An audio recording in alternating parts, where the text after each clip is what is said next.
Ma'am, magandang araw po sa inyo. Ito po yung aking ginawang activity na ipinasa po sa inyo. Ang una po, based po dun sa video na pinanood, ang mga naging insights ko po dun ay marami po akong natutunan kung gaano kahalaga po yung isang warehouse. Para po siya na yung pinakang heart nung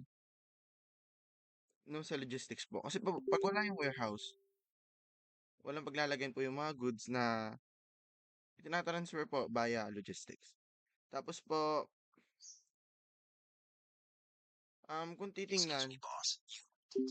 ay, kung titingnan po, simple lamang yung isang warehouse. Um, pero sa totoo po, napaka-complex po niya. Dahil sa kanya po dumadating at iniimbak yung mga dinidistribute ng mga goods. Pero behind the scenes po, gumagamit sila ng high-tech na systems para mas mapabilis ang pag-aayos at maging maayos po yung pagtatrabaho. Sunod po, dun sa video, may nakita po akong tatlong major logistic dimensions po.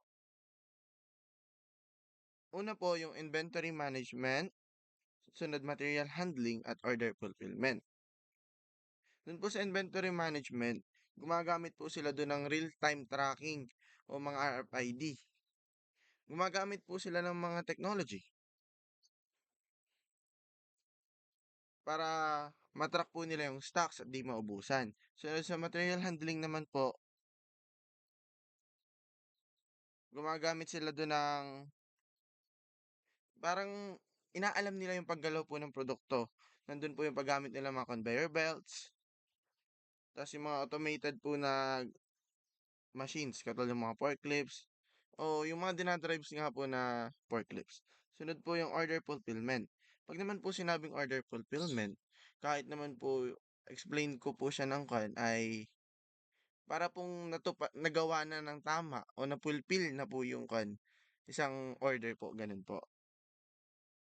Pero pag sa term po ng logistics, ito po yung picking, packing, and labeling po ng mga isi-ship na orders na ginagamitan po nila ng barcode scanners at mga softwares para mapabilis. Tapos po roll-up technology.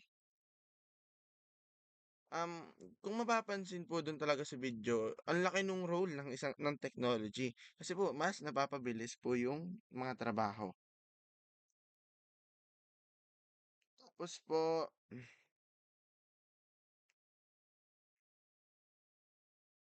um, kung susumahin po o kung iko-conclude ko po, yung mga modern warehouses po na gumagamit na ng mga modern technology ay talagang heavily na talagang malaki po ang pag-asa nila dun sa technology. Kasi po mas napapabilis ang trabaho nila.